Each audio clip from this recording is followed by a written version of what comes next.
I'm Carla Hall, and it's biscuit time.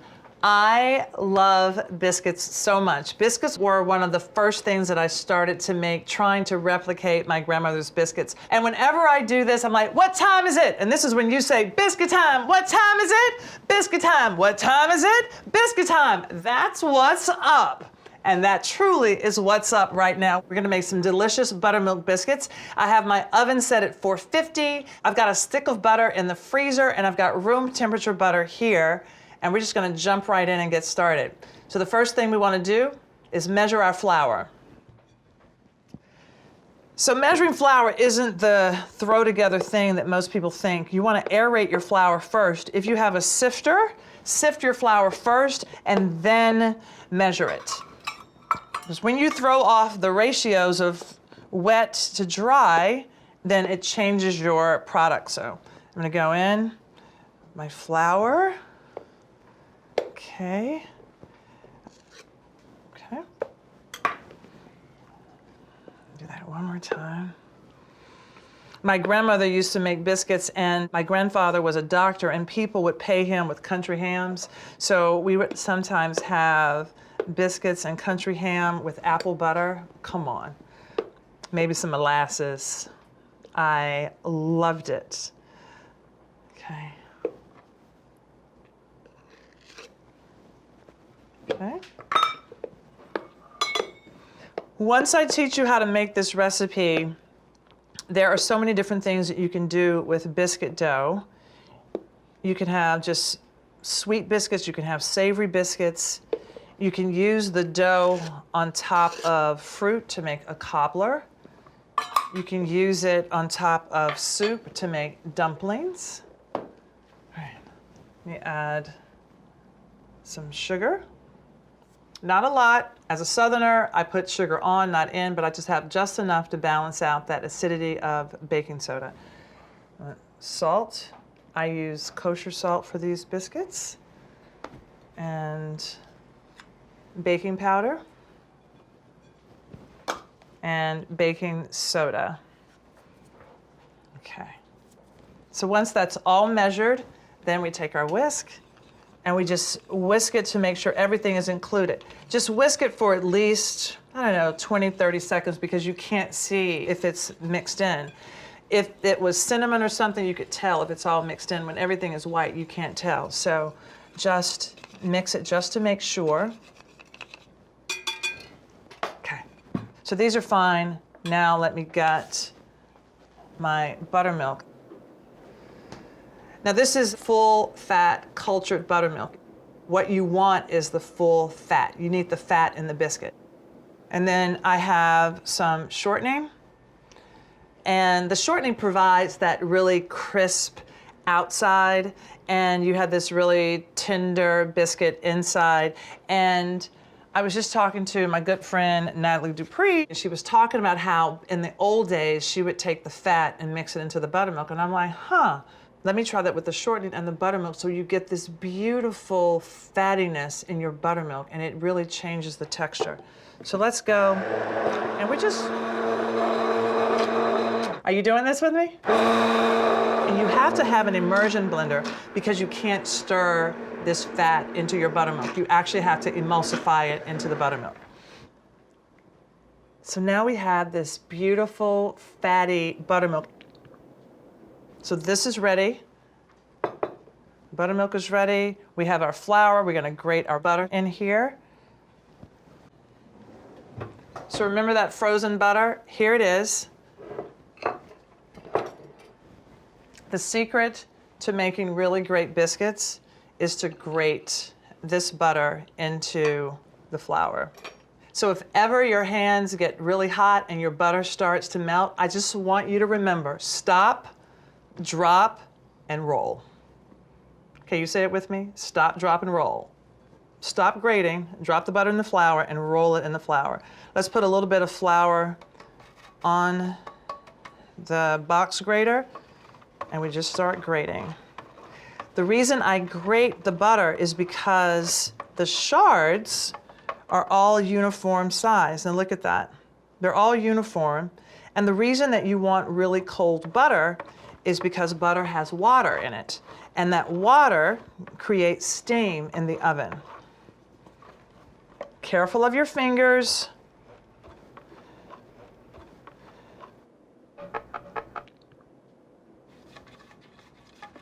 Let's make sure we get all the butter out. Now, periodically, what you want to do is, like, look at these shards. They're all the same size. We want to make sure that we mix these into the flour and coat them in the flour. So if at any time your butter starts to get warm and the stop, drop, and roll doesn't work, then put all of this into the refrigerator. And you know if your butter is cold enough because it won't be sticking together. So let's finish up. I'm going to put some more flour on the outside. What the flour is going to do is create a barrier to the box grater and the butter so your butter doesn't stick to the box grater. Okay? Be careful of your fingers. When you get to the end of the butter, just make your hands really flat. Just careful. Okay? Make sure that all that butter on the inside of the grater is in your bowl. It's a good trick, right? I know. Now what we're gonna do is, again, toss our cold butter into the flour. So what I'm doing now is taking my fingers and just slowly working some of the butter pieces into the flour, just a little bit, not a lot. Okay.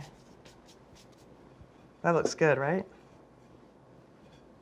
This is perfect. Little shards of butter. If you want, you can do this step ahead of time. You just have to put this into a zip top bag, put it in the freezer, and just keep it until you're ready to make biscuits. And then you just pull your buttermilk out. So we have our butter mixture. We have our buttermilk. Now, at this point, things are going to start to move quickly. So I'm going to clear my space. Instead of using parchment paper, what I like to do is to put butter on my sheet pan. And the reason I do that is because I love those crunchy bottoms. You know when you get a biscuit and it's crunchy on the bottom, that little caramelization? So that's what I do. Take a brush and just paint. Okay. Everything is ready. So you need a rubber spatula, and one that's pretty firm. That's going to be the tool of choice. So grab your spatula, make a little well. In the good old days, they would call that the hollow. So you create that hollow, take your buttermilk, and I'm gonna pour it in all but a little bit at the end. You can always put it in, but you can't get it back out. So I put my buttermilk in, and I'm going to do these little hash marks like this because I don't want to overwork the dough. Clearly, I need more liquid. So I'm going to add this little bit. And you want to be careful not to overmix it, but don't be too afraid. Your dough will be a little bit wet. This is the part that's kind of hard to teach because you don't know how much moisture is in your flour.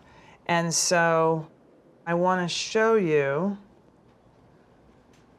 how wet my dough is. I mean, it's still pretty sticky and tacky, and that's what you want. And I still have about 2 tablespoons of buttermilk left.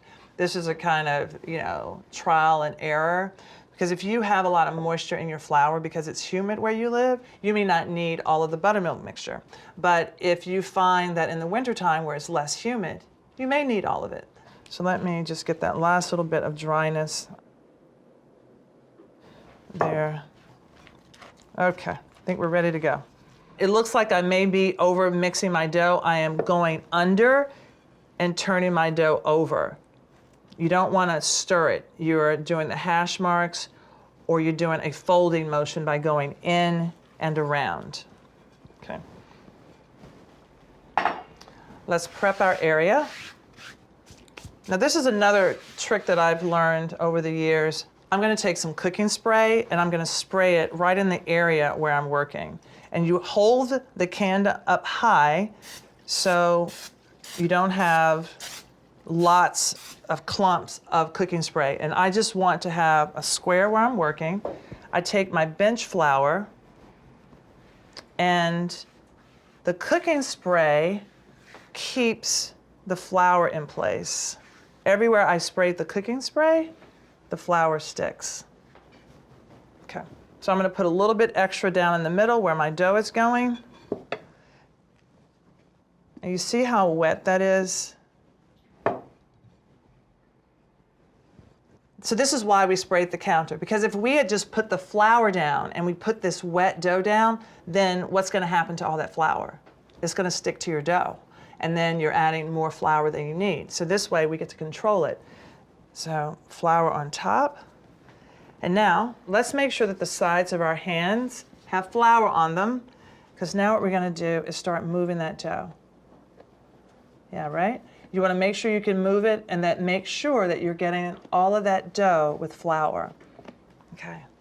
Now you notice there's no rolling pin around.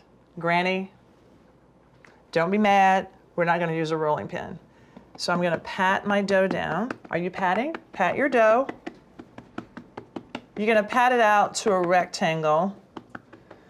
And I'm not beating it up, and I'm also not stretching it to tear that butter. So pat it down. It's about a 1/2 inch in height. Now, together, let's make a fold. So we do a third. Take your other hand and fold that over, okay? Now what we're gonna do is turn it a quarter. So now I have an open side and an open side pointing to each hand, and we pat it out again. If it feels sticky, add flour. And in this process, what happens when I pat the dough, the excess flour that is not incorporated goes poof. Now if you notice, this other hand is sort of staying to the side and keeping the shape of my dough. Now we're going to do that again. Flip, the other hand, flip. It's just like a letter. This is called a lamination. This is what happens when you're making puff pastry, so you laminate that dough. What happens is that the butter is like this, and then when you do those turns, the butter is like this. So now we're going to do this a third time. Oh, it's going to be amazing. Okay, turn it one more time. Your dough should start to feel a little thicker now. A little more solid, but not as soft. Okay? Turn it, and I may need some flour. Do you need some flour in the center? We may need a little more flour, so let's put that there. Back down. My dough is still soft. If you feel like your dough is stiff, then stop here, and we'll catch up. I'm gonna do one more turn. Okay, turn, turn. We look for the pretty side. That looks pretty to me. Pretty side down. Okay. You see that beautiful dough? Okay. We want it about 3/4 inch to 1 inch. And we have a cutter. It doesn't matter what cutter you use, but I have one that's about 2.5 inches. If you're gonna do small biscuits, you can do a smaller cutter. You may not need it as high. I'm gonna pull the sheet pan a little bit closer. I go into my bench flour with my cutter. I bang off the excess, and I'm gonna go straight down. Don't twist until you get to the cutting board. Now I twist, I pull out my biscuit, I shake it out. I have it on the tips of my fingers because I flip it over. And now that pinched edge, it's on top. The reason I want the pinched edge on top because it's going to give me a little more lift. If I kept it down like this, the weight of the biscuit would not allow that to come up. So we're going to do that a few more times. Onto our greased cooking sheet. Back to the flour, punch down, twist out, and if that doesn't come out, that's fine, just pick it up. And look, we want it the nice side on the cutting board side, so you see how pretty that looks? Onto the sheet pan. Okay, do it with me. Punch, twist out, shake to the fingers, and flip. Got it? Mm-hmm. Go down. The reason that you don't want to twist, You don't want to twist the biscuit going down because when you get ready for it to rise, it won't rise straight up, it'll rise like this. Have you seen like a cricket biscuit? Okay. Down. I can't make a biscuit out of this without rolling it out. Now this is so important. If you have a lot of biscuit dough on your hands right now, just rub your fingers. Take a bench scraper and just push that to the side. So now what we want to do is gather all of this dough like this. We're going to fold it, okay? We're going to push it together on the sides. And see, you see what we have now? We just have that straight there, and we look for the pretty side. That looks pretty to me. I'm going to go right here. And we go right down. We don't overwork it. This biscuit out of this dough has to be just as tender as our first biscuits. So into the flour. Okay.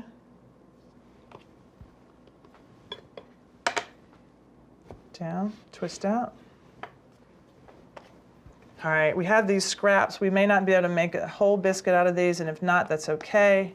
This is what I call the granny biscuit, if we can't, because Granny would have that last biscuit that would be made out of her hands, and that was the one that she touched the most, and that's the one that I wanted first.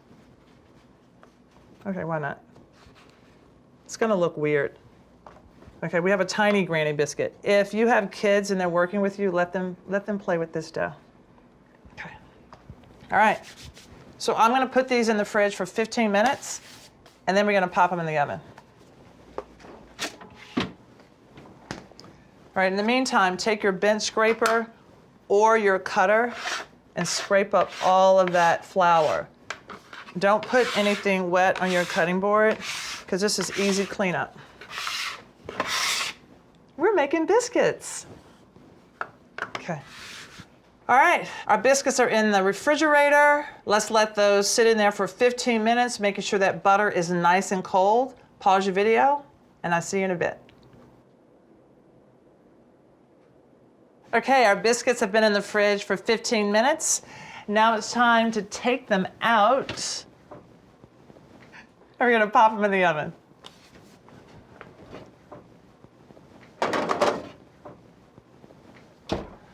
I put them on the top rack because the heat rises, and for these, you want them nice and brown on the top and crispy golden on the bottom. So resist opening the oven.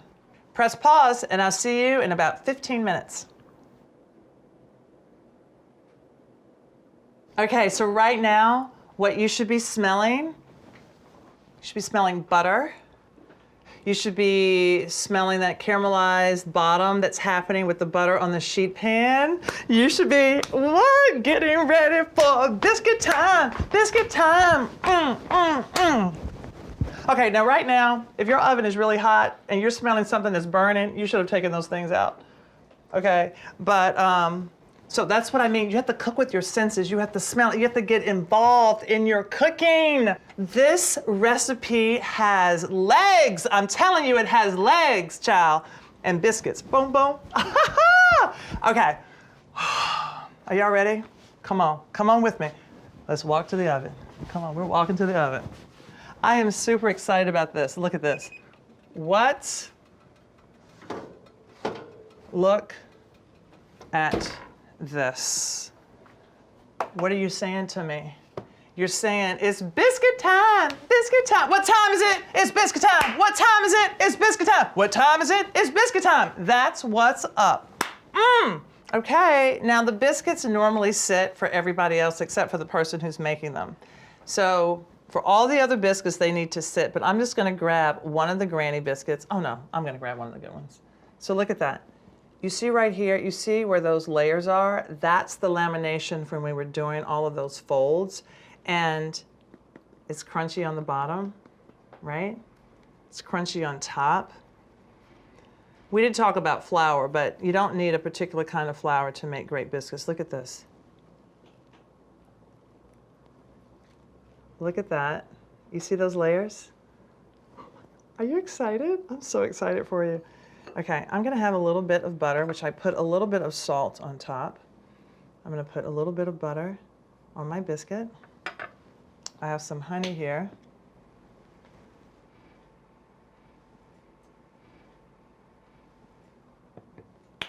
Okay. Let's go ahead, do yours. You ready? All right. Cheers. Mmm.